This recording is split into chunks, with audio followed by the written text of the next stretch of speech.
We're following breaking news out of San Joaquin County. Investigators are on the scene of an officer-involved shooting along I-5, the result of a pursuit that began with a stabbing in Elk Grove, leading to the death of an 11-year-old. Elk Grove police confirming that 40-year-old Marvin Morales as the suspect. He's a former Sacramento County Sheriff deputy. Authorities are speaking on the matter right now. Let's listen in. About this investigation in that home. It's just absolutely awful, and we never want to see any children getting hurt. Where is that young person now, the 6-year-old, who was able to be unharmed? The 6-year-old is safe right now. She was unharmed. Do we know to the number of agencies that are here? I do not know the number of agencies that are here right now.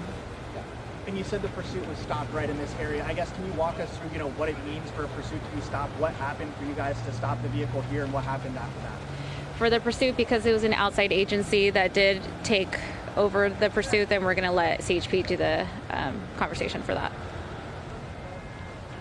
Any other questions? How expansive is this scene? Like, what do we see here in front of us and behind us? Again, because the pursuit was not our scene, then we're going to leave that to CHP to comment on. Can you say if a weapon was found in the car or anything like that? We didn't find any, or I'm sorry, we can't talk about what was found in the vehicle. At the residence, we did find an empty gun safe, but we didn't find any guns at the residence. And what do we know about the condition of that former deputy who was shot? We don't have an update at this time for his condition. Is he still alive? We don't have an update for his condition at this time.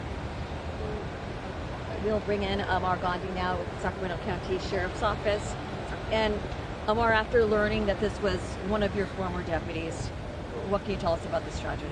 Yeah, and I mean, it's unfortunate, first of all, for that 11-year-old and their family. That's our primary thoughts right now. I can confirm he is a former deputy who was terminated in February of last year from our agency, so he was not active, did not have any peace officer powers or any other affiliation with that. I can tell you Sheriff Cooper was one of the first, actually on his way to work, spotted the suspect vehicle. Other agencies obviously came in, and I heard the other question asked. I mean, there's roughly a dozen agencies here, so it really kind of speaks volumes to the support this region has as far as law enforcement partners go. As far as the officer-involved shooting portion of it, like we mentioned, it'll be a concurrent investigation between actually several agencies. The Highway Patrol obviously is primary on it. We'll have investigators assigned to it to run it concurrent as well, and I believe some other agencies will. I believe also San Joaquin County DA's office is here. Do we know how many shots were fired? We know that that former deputy was hit. I don't. Again, a lot of that's going to stem on the CHP side of it. They're going to be the primary for the actual officer-involved shooting portion of it. But speak as to why that former deputy was terminated from the agency? I mean, it's been well published. He was caught using illicit drugs, and then there's some other issues. But I mean, you can find all that. That's readily available. So. Do we know if the mother lived at that house? Was she away at work, or what was the situation during the assault? Where was the mother? I don't know. Again, that's more on the Elk Grove side of it. Our involvement on this is kind of limited in terms of that scope. We were involved, obviously, with his previous employment, and then, obviously, our concerns were raised. We heard he was possibly armed. We know his history, and then from there, obviously, our involvement here with the pursuit and capture. But he never faced criminal charges for this, right? He was fired. He was fired from our agency back in February, correct? From an incident back in September of 23. What was his character like, or for those who knew him prior to this happening? I'll be honest with you, I didn't really know him, so. He was assigned to a patrol division at the time. He was a supervisor? No. He was just a patrol deputy. Just to hear that a former deputy was involved in something like this. I mean, it's gross, right? It's nobody wants to hear about anyone involved in an incident, previous like that, especially a deputy, and then to have something like this stem from it. It's, like I said, our primary thoughts are with that family right now. It's kind of an ancillary piece, so that's kind of where our attention is focused, just more on that. And Amar, are you able to talk about, I guess, the pursuit on your guys' end, what that looked like before ending up right here? Fairly limited, just in the sense of he was spotted on the freeway on I-5. Like I said, Sheriff Cooper was actually there physically himself, was the first one from our agency that was there. Other units got involved. I can confirm we had 2 deputies from our agency that actually fired that were part of the OIS. I can't comment on any other agencies that were involved beyond that. How did Sheriff Cooper know what kind of car he was in? And this is again a testament to the partnership of law enforcement in this region and how quick information gets shared. Really big testament to Elk Grove PD and their investigative prowess. They got that information out quickly to not just us, but to every agency around. They found not only the vehicle image, but got that information as far as a potential direction of travel. We're able to get that out to us, and obviously, it worked. Do we know if the mom and dad lived together? Were they separated, divorced? I don't have that. Omar, is there any sense of, when the stop unfolded right here, what played out for the deputies that were part of the sheriff's office to draw their weapons? I'll let CHP handle that more of that side of it, but obviously, we did have a lot of information on his history. We did hear that he was armed, so this was taken with full caution. This was a big red handle. Other challenges for CHP in investigating this to the extent that this is going to take a while? Oh, sure. Yeah, I mean, that I can confidently say just from any layman perspective, right? You look at this crime scene tape behind you, it's expansive. There's obviously the suspect vehicle behind us, obviously a big impact on the freeway, but CHP is more than capable, but we'll have investigators assigned to it as well. Tell us more about that stop, though. Did he try to fight back in any way? Like I said, like all of that right now. There's a lot to unfold, and this is going to take hours upon hours. So if we'll be here well past dark. When did you first learn that it was a former deputy that was a suspect in this case? This morning, again, just after. Again, a big shout out to Elk Grove PD. They were not only there, but information that was shared to law enforcement partners quickly allowed that information to get to us, so we found out pretty quick when that happened, and then allowed for the capture. So, and actually, I believe Highway Patrol is here and able to comment. So I'll bring, unless you guys have any more for me, I'll let them kind of maybe take the reins. Cool. All right. Can you state your name, please? Yes. Chief Tyler Eccles. Last name is spelled E-C-C-L-E-S. First Tyler, T-Y-L-E-R. What can you tell us about this tragedy unfolding in the community today? Yeah, I can only speak to what occurred after the tragic incident from this morning, that the suspect was identified traveling southbound on I-5. There was a group of officers that located him. Subsequently, CHP personnel deployed a spike strip as a result of that pursuit. The suspect, shortly thereafter, was involved in a solo vehicle collision, which came to rest behind us here that you've seen earlier, and subsequently an officer-involved shooting occurred. And that's the degree of information that I can share at this time. Do we know if that former deputy tried to fire back or anything like that? Yeah, I don't have any of those details as of yet. That's all going to work itself out through our investigation. And how long was that chase that they were involved in? I don't have the exact distance or duration of time. You might be able to say whether or not he was in or outside of the vehicle when shots were fired? I don't have that degree of information at this time either. And this is a tragedy in our community. What goes through your mind when you learned that this was someone in law enforcement that you were now having to pursue and then getting into an officer-involved shooting? Yeah, it certainly is a very tragic event. The allegations that have come forward, and we mourn with the community who is mourning at this time as well. Where do we go from here as far as this investigation is concerned and the roadway for motorists? Yeah, so our goal is to make sure that we, along with our partners, conduct a very robust investigation, but we also know that we're affecting traffic, and so one of our priorities is to open as many lanes as possible as soon as we possibly can. But in this type of incident where we have an officer-involved shooting, it just takes a little bit of time. And where exactly is that car? The vehicle, from our vantage point. The vehicle's a couple hundred yards behind me. Do we know what kind of make or model that was? I don't know specifically. It's an SUV, but I don't know the make and model. Do we know what was found inside of that vehicle? No, not yet. And is that vehicle, is it on I-5 or is it here on this frontage? It's on the frontage road, in between the freeway and the frontage road.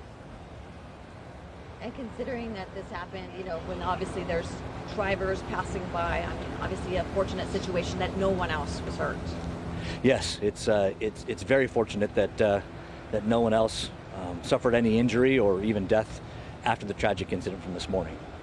How do you go forward and work together with all of the agencies that are here today? Yeah, there was a multitude of agencies that were involved, and we pre-planned for this. We We have specific processes and protocols that we adopt and put in play when there are multiple agencies that are involved, and we've begun well into that process of making sure that those agencies that need to be involved are participating in this investigation. We know we saw Stockton here and some other agencies. Are they going to be released from the scene now, or are they going to stay here throughout the day investigating? Yeah, so we have a core group of individuals that will be here investigating, and as you've seen, a plethora of law enforcement officials on the freeway. We're actually in the process now of clearing most of the personnel from off the freeway itself, so we can begin the process of diagramming and investigating the incident that occurred. What kind of evidence do you expect to find out here? You know, every incident's different, every incident's unique, and so we don't presuppose what evidence we'll find. Anything else that you want to say about this investigation? No, I appreciate the time and attention given to this, of the tragedy that occurred this morning, but we commit on behalf of the California Highway Patrol with our partners to conduct the investigation that needs to be done. And have you heard personally, the condition of the suspect? I have not. When do we expect to learn more on whether he survived? I can probably get you an update here shortly. To your knowledge, did that vehicle drive off the right side of I-5, ultimately resting where it is right now? So obviously we're going to make that determination as part of the investigation, but we believe that is what occurred at this time. Any idea how long you expect to be out here? It's going to be a couple of hours. I suppose any officers that were involved are probably no longer here. They're getting debriefed or whatever it would be. A vast majority of the personnel that were here on scene, both those involved in the incident and those that responded, have been cleared from the freeway. Can you clarify if they were with the CHP or the Sheriff's Department? I don't have exact clarification yet on the total number and specific individuals involved, but we'll have that soon. And could this have all unfolded and been caught on their dash cams? It's possible. I don't have the answer to that right now. Your last message to the community regarding this incident is that we mourn with the tragedy of what was alleged this morning, and on behalf of the California Highway Patrol to the community, we are conducting a thorough investigation. And I'm sorry if I missed this, but was he armed with a gun or something? Do we know that at this point? That's all going to be part of the investigation that we're just beginning the process of. Thank you all.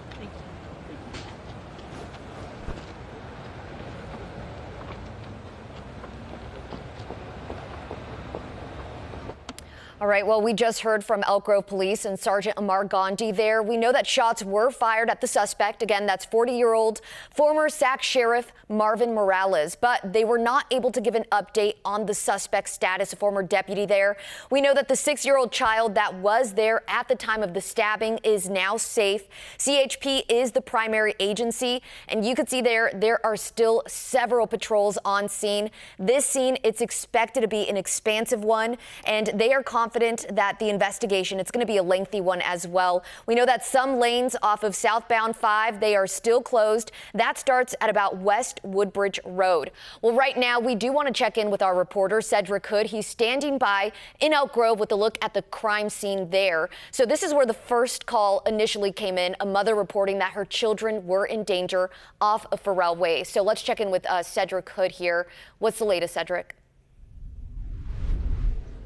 Yeah, that's right. It's a very active scene here. Multiple Elk Grove police vehicles right behind me. Let me just step out of the way so you can get a better look. Now, this is normally a quiet neighborhood, and you can see behind me several homes are still decorated with Christmas lights, but I want to point to you all the patrol vehicles. They're taking pictures. Crime scene investigators have been coming inside of the home, and also we can't get too close to the home, but I just wanted to show you that. Lots of caution tape on both ends of the neighborhood. Now, neighbors tell me this kind of thing just doesn't happen here. I spoke with a retired firefighter who lives just up the street, and he says this area is surrounded by schools, an elementary school, a middle school, and even a high school, and it's usually full of families during drop-off and pickup. Now, he didn't know the family directly, but he and his wife take daily morning walks, and he believes he's likely passed by these children before. Now, a couple renovating their home just down the street also told me they arrived early this morning and immediately heard sirens. They watched law enforcement move in, but didn't see anyone leaving the area, and then they say officers have been coming and going all morning.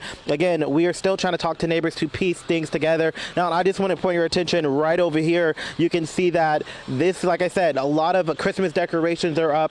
This is that couple I spoke with that are renovating this home again, and they said that once they heard the news that they were very much devastated about the situation, and they were actually very, very shocked just because of how quiet the neighborhood is. And again, we're going to continue to follow this story and give you guys updates. Again, we haven't spoke with anyone from Elk Grove Police Department, but we're hoping to do that soon. But for now, I'm going to toss things back to you guys live in Elk Grove, covering local news that matters. Cedric Hood, Fox 40 News.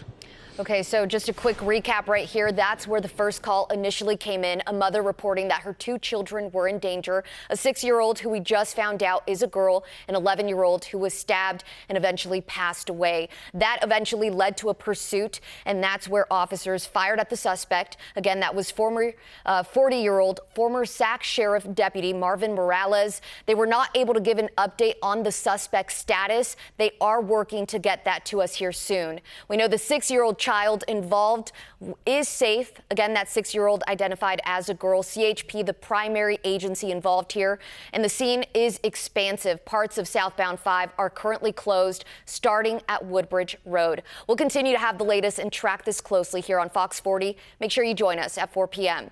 And for more developments on this, up to the hour details on this incident, you can always visit our website, fox40.com, or you could download the Fox 40 News app.